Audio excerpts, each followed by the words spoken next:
இந்த உலகத்துல இருக்கிற ஒவ்வொரு நாட்டிலையும் ஒவ்வொரு வினோதமான பழக்கம், சடங்குகள் இது எல்லாமே இருக்கும். அப்படி ஒரு வினோதமான பழக்கம் அதிகரிச்சுட்டு இருக்கிற ஒரு நாடு தான் இந்தோனேஷியா.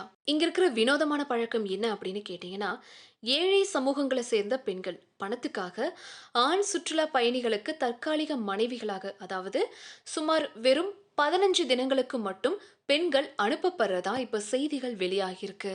இந்தோனேஷியாவின் பிரபலமான சுற்றுலா தலமான புன்காக் பகுதியை சேர்ந்தவங்களால இந்த வினோதமான நடைமுறை மேற்கொள்ளப்படுது. இது அதுடைய இயற்கை அழகு மற்றும் அரபு செல்வாக்குகளுக்கு பெயர் பெற்றதுன்னு சொல்லலாம்.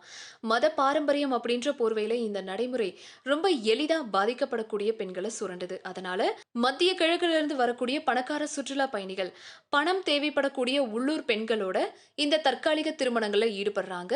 அவங்க விடுமுறை முடிஞ்சு சொந்த ஊருக்கு திரும்புற வரைக்கும் அந்த திருமண உறவு நீடிக்குது அப்படின்னு சொல்லப்படுது. அது மட்டும் இல்லாம இந்த தற்காலிக ஏற்பாட்டை செஞ்சு கொடுக்க இங்க பல ஏஜென்சிகள் இருக்காங்க. இந்த ஏஜென்சிகள் சுற்றுலா பயணிகளுக்கு கிராமத்து பெண்களை அறிமுகப்படுத்துறாங்க.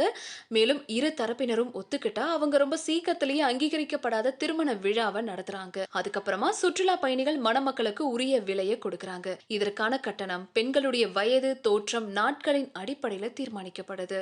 சுற்றுலா பயணிகள் தங்கியிருக்கிற வரைக்கும் அந்த பெண்கள் பாலியல் சேவைகளையும் மற்ற பிற சேவைகளையும் செய்கிறாங்க.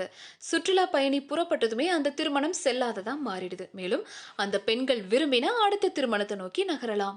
அங்கிருக்கிற ஊடக அறிக்கைகளின்படி ஒரு பெண் தன்னுடைய 17வது வயசுல இருந்தே மத்திய கிழக்கு சுற்றுலா பயணிகளை குறைஞ்சது 15 தடவை கல்யாணம் பண்ணிக்கிறதா சொல்லப்படுது. அவங்க வழக்கமா ஒரு இன்ப திருமணத்தின் மூலமா $300 இருந்து $500 வரைக்கும் சம்பாதிக்கிறாங்களாம். இதெல்லாம் அரேஞ்ச் பண்ணி கொடுக்கிற ஏஜென்சியும் அவங்களுக்கான கமிஷனை எடுத்துக்கிட்டதுக்கு அப்புறமா வாடகை கொடுக்கறது, நோய்வாய்ப்பட்ட தன்னுடைய தாத்தா, பாட்டி மற்றும் குடும்ப உறுப்பினர்களை பராமரிக்கிறது அப்படின்னு அந்த பணத்தை யூஸ் பண்ணிக்கிறதா சொல்லப்படுது.